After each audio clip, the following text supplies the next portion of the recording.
Hello YouTube. I decided to start doing gun videos as well. I got many requests, and I decided to start with my favorite one, which is the Smith&Wesson Model 66. It is a 357 Magnum, which will also shoot 38 Special. And I'll show you the difference between the two calibers. This is 357. Let's get a focus in there. Okay. This is a 38 Special.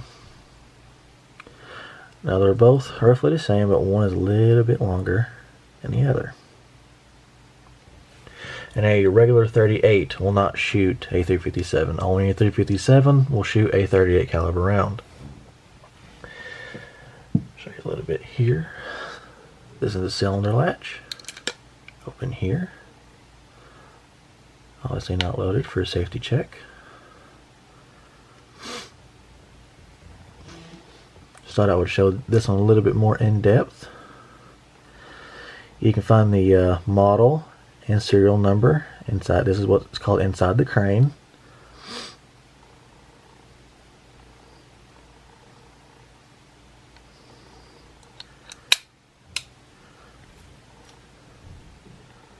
Just beautiful stainless, bright stainless at that.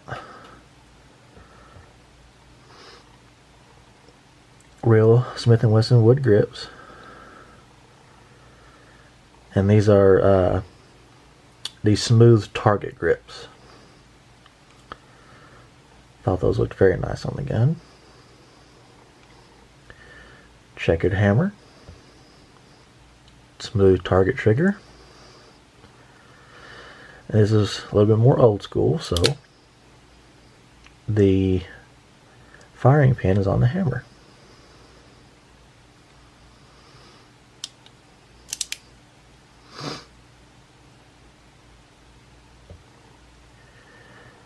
Red ramp, front sight,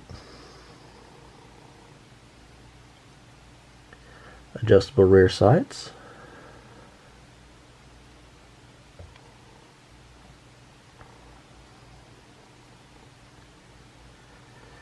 as you get into more specifics on the gun,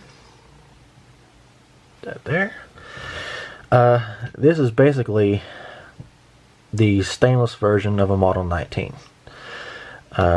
They both have the same features, both K-frame, both adjustable sights, all that stuff. Model 19 even comes with these target style grips. You can get service grips for them too, which is they're a little bit smaller, so it'd be easier to carry, a little bit less weight, and it wouldn't show as much.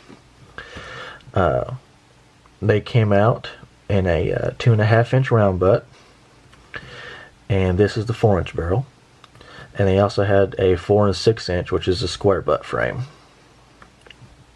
The first production models had stainless sights, so when you look back here, these are black, okay, but the first 1.5 years production of these guns, this whole top here, this piece and this, were all stainless just like the rest of the gun. Pretty hard to find one of those like that. These were originally pinned and recessed. So what that means is that the barrel up here would have a pin for the pin barrel, and these they're technically called counterbored, but everyone says recessed. So these are not recessed. And what that means is, when you put a round inside one of the chambers, see how it sticks up like that? Focus. If it was counterbored, this rim would not be there. It would just sink right in. I'll probably have a video showing that too, because I have some pin and recess Smiths, so you'll see what that looks like.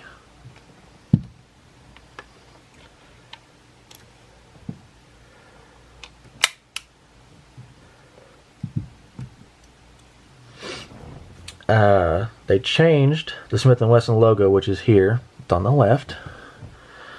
Zoom in a little bit. That's on the left side. And they changed it to the right and then made it smaller. And Smith&Wesson does this a lot on a lot of their guns, which is a good indication that you can tell certain years when they were made and things like that, besides just using the serial number. But what that means is all they did was they took this logo from here, which is the large logo, moved it to this side plate over here, and made it smaller. That was on some of the later guns. And let's see. They were produced originally from 1970 to 2004. Now, some of you may know they did bring this gun back, but that was the original production run. So, started making them in 1970, stopped in 2004, and then brought them back in 2014. So you had a 10-year gap where these you couldn't find them except for the old ones. They were out of production completely, not cataloged or anything. This is specifically a 66-2. I don't know if this will show up on camera, but if I can get it to focus, might not be able to.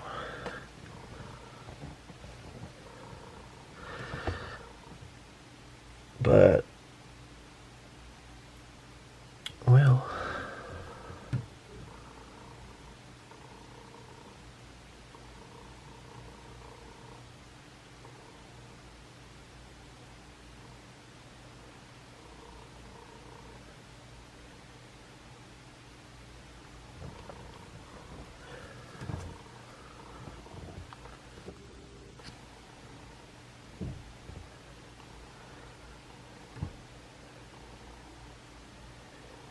see right here.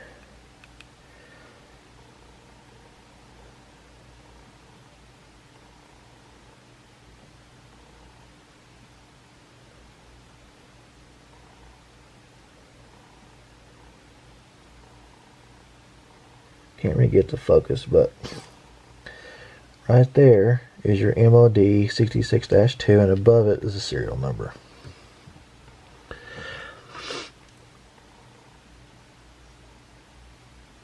And in that process, the reason the dash is significant is because anytime they do a dash, they change something to the gun. Whether it be something small, mechanically, or like case in point, moving this over to the other side, that could be a dash. So, in 1982, which is when they started making the Dash 2, they eliminated the pinned and recessed, and they changed the length, the cylinder length, here, this is cylinder length, from 1.67 to 1.62. And there's also an F stamp on the cylinder for that. So if you look here, and I don't know if this will show up on camera either, but see, right there on top, there's your F stamp. So if you don't know something's pinned and recessed, or if you don't know the length of the cylinder, this will show it also, that F right there, if you ever just forget. But normally pinned and reset, if these are not recessed, you'll notice it.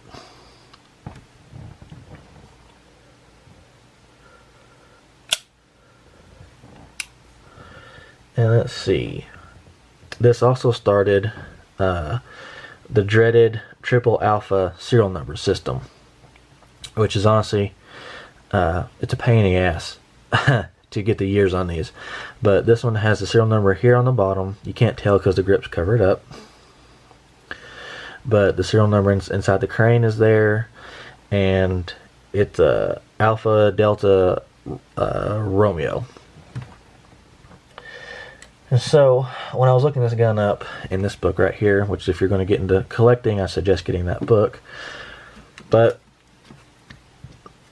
I narrowed it down to 1984, which had ADR and ADT.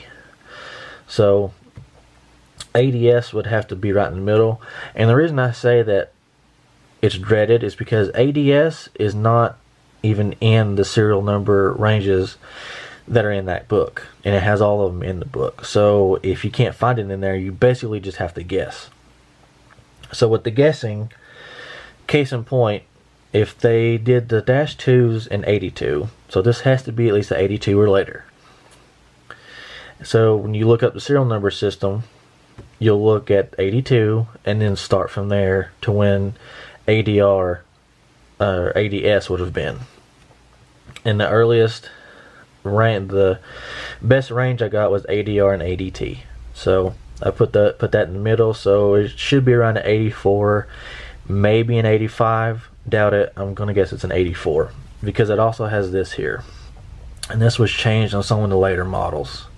So since this was still a little bit earlier, I'm gonna guess since it has this symbol on it, the Smith&Wesson symbol on the left side, and with the serial range, I'm gonna guess it's an 84. And it came with Packmeyer grips when I bought it.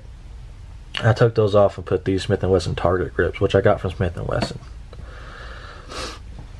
And it's probably just one of the most beautiful Smith&Wessons that there is. It's very lightweight. I have carried it, so it's not a problem to carry a revolver. It's heavier than a semi-auto, obviously, because this is all steel. Nothing polymer about it. It's beautiful grips. But as long as you know how to work a speed loader, it's not that bad.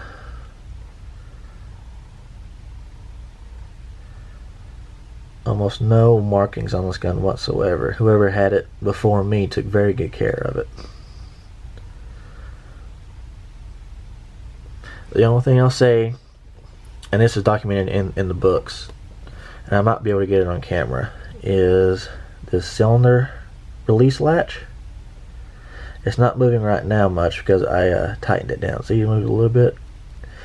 Whenever you shoot magnums through these, which they say not to put a whole bunch through it anyway, but your forcing cone here, if you put a lot of high-powered magnum rounds through this can crack, which was one of the only drawbacks to this gun. Since it's so lightweight, if you shoot thousands and thousands of magnum rounds through it just continuously, that can happen. And when shooting magnums with this screw comes loose, and also the screw here for your sights can come loose. But I always go back and retighten them down if I ever do put any magnums through it, which is very rarely. I just shoot some regular 38 specials through it most of the time.